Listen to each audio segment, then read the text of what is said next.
आओ मेरे देश के वीर जवानों, फिर से सीखे ट्रिग्नोमेट्री। राइट, ट्रिग्नोमेट्री भी यार मुसीबत है। चलिए मुसीबत को झेलते हैं। तो आज मैं आपको सिखा रहा हूँ value of sine 60 degree, cos 60 degree and ten 60 degree. तो डिग्री का और साइडों का ही रिलेशन है इसमें ट्रिग्नोमेट्री में। तो ये आपको प्लेलिस्ट बेसिक ट्रिग्नोमेट्री वाले मिल जाएगी, ट्रिग्नोमेट्री जो बना रखी है उसमें। तो ये 10th class, 11th class, 12th class और इन फ्यूचर आपको काम आती रहेगी। आपको साइन 60, कोस 60, टेन 60 तीनों की वैल्यू आती है। अब ये प्रूफ कैसे होती है ये समझा रहा हूँ मैं आपको। तो इसको प्रूफ करने के लिए, क्योंकि एंगल है 60 डिग्री, तो 60 डिग्री के लिए आपको इक्विलेटरल ट्रायंगल लेनी पड़ेगी। तो ये यहाँ पे 60 डिग्री, ये भी हमारे पास 60 डिग्री और ये भी हमारे पास 60 डिग्री है। इक्विलेटरल ट्रायंगल में तीनों साइड्स इक्वल होती हैं। ये भी x है, ये भी x है और ये भी क्या रहेगी, x रहेगी। क्योंकि ट्रिग्नोमेट्री का रिलेशन राइट एंगल ट्रायंगल से है, तो यहाँ पे आपको राइट एंगल ट्रायंगल दिखनी चाहिए। ठीक, जो आपको नहीं दिख रही, तो वो लाने के लिए आपको क्या करना होगा, इस A से एक परपेंडिकुलर डालना होगा। ये हो गया D, एल्टीट्यूड होता है ये A हो गया, ये B हो गया और ये C हो गया। इस एल्टीट्यूड को आप क्या कह दीजिए, H। अब क्योंकि ये तीनों साइडें इक्वल है, ये दोनों एंगल इक्वल है, तो जब आप यहाँ से परपेंडिकुलर डालोगे तीनों साइडों में, तो ये इसको जो है बाइसेक्ट करेगा। क्या करेगा, bisect. Bisect means divide into two equal parts, बिल्कुल बीचों बीच तोड़ देगा ये। तो ये हमने पूरी साइड x मानी थी, तो A से B से लेके D तक ये हो जाएगी x/2, यहाँ से भी यहाँ तक ये हो जाएगी x/2। अब आपकी मर्जी है, चाहे ये वाला ट्रायंगल कंसीडर कर लो, चाहे ये वाला कर लो। तो चलिए मैंने ये कंसीडर कर लिया ABD।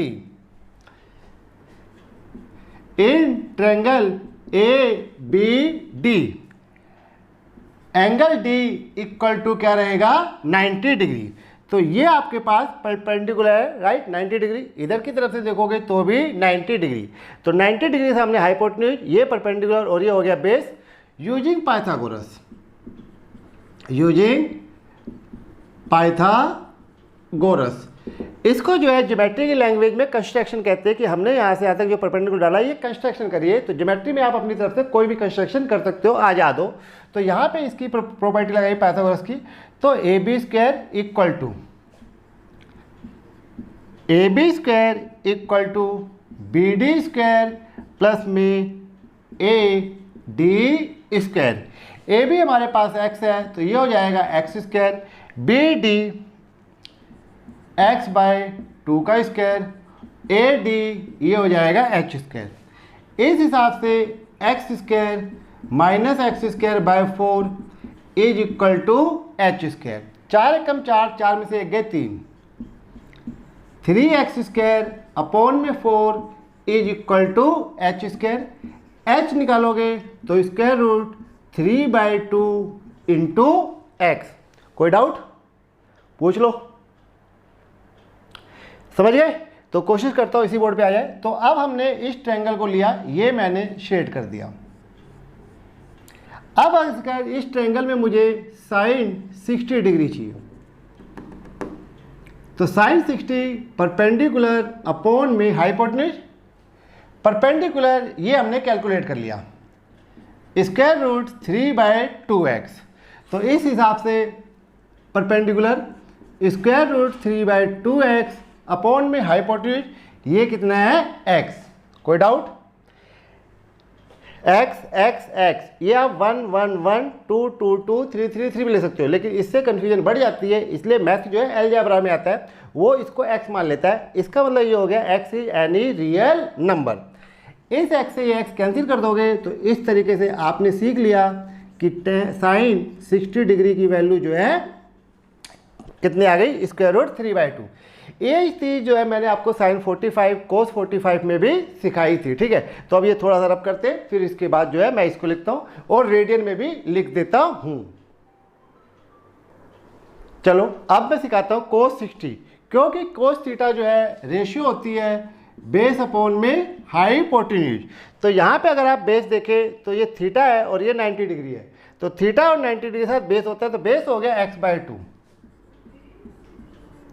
अपॉन में हाइपोटेन्यूज, हाइपोटेन्यूज ये हो गया x। वंस अगेन x से x कैंसिल हो जाएगा, ये आ गया 1/2।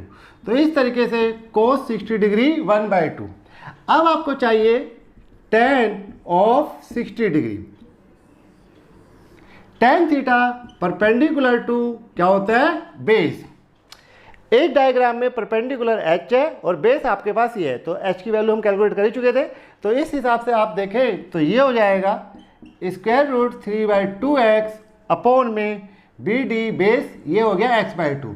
2 से 2 x से x कट गया, तो इस तरीके से tan 60 डिग्री इक्वल टू क्या आ जाएगा, स्क्वायर रूट ऑफ 3। ओके, कोई कंफ्यूजन? अब जो है क्योंकि 60 डिग्री जो है ये डिग्री में है, तो ये रेडियन में आएगा, तो क्या होगा π/3। तो एक तरीके से आपने sin π/3 की वैल्यू सीखी, cos π/3 की वैल्यू सीखी, और tan π/3 ये भाई रेडियन होता है। क्या होता है, रेडियन। तो जो लोग 11th 12th में पढ़ते हैं वो sin π/3, cos π/3, tan π/3 करें।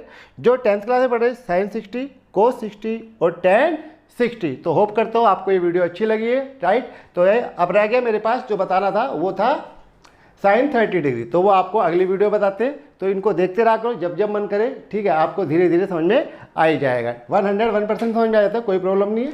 Okay, good bye.